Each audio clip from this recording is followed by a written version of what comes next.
Unit 4. We are doing part 2 of 4.1. I'm just writing graphs, but basically we're saying graphical representation of data.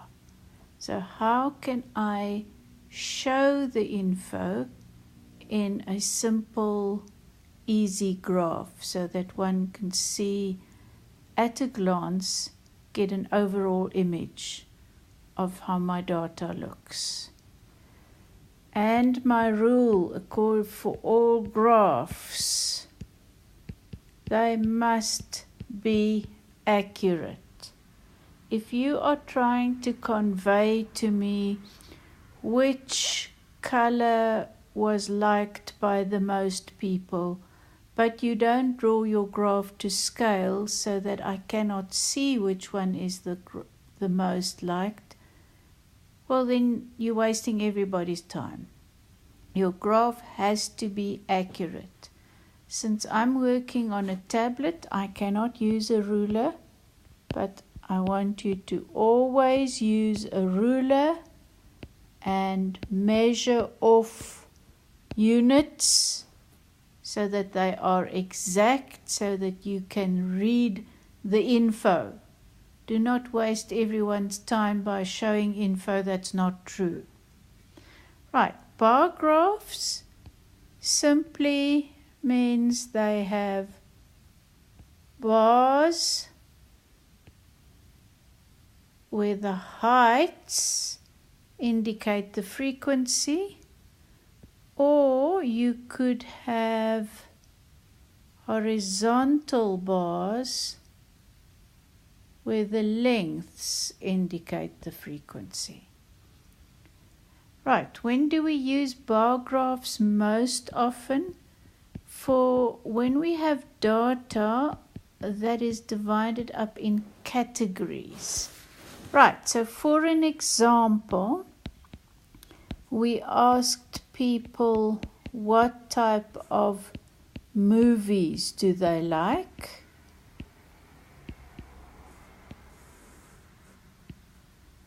And the three categories, and I'm just doing a few, seeing as we have to try and draw it all, so I'm trying to just use 3 of them.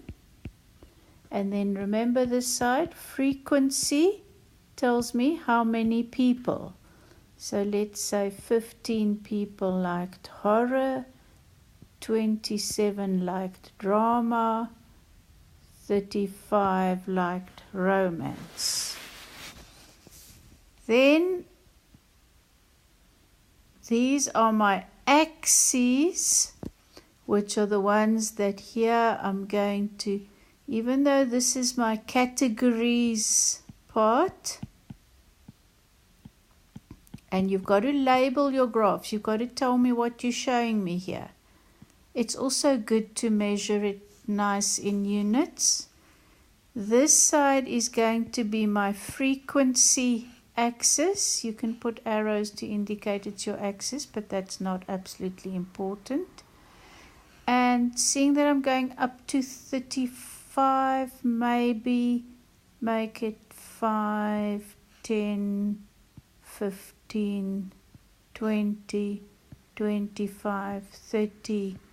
Okay, my 35 is up there. 5. I'm going up in 5s.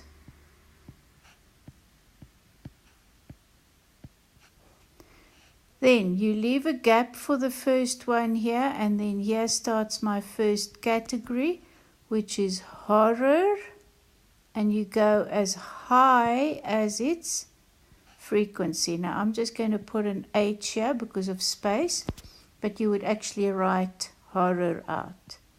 I'm going to do some form of shading just to show so we can see where the graphs go.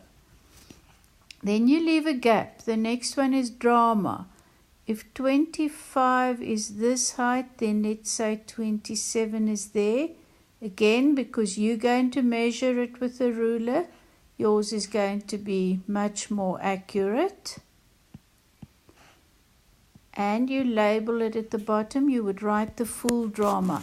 Someone who reads this must immediately be able to see what you're telling them without a lot of extra info. Now, opposite 35, we're going to do our last bar,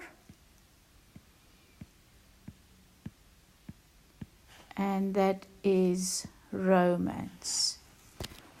What you can do if you want to is at the top of your bar you can write the actual number, especially if it has been a number in between, or if it's not if your graph is not going to show it exactly enough, then you write the actual value at the top. Right, so categories make bar graphs nice, and the bar graphs must have spaces between bars.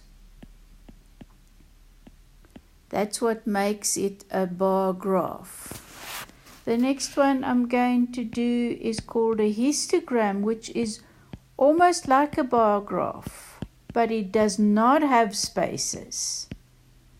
So that's why you've got to know the difference between the two. And a histogram we use for continuous data because there are no spaces between them. So if you think again, we did an example of children's ages.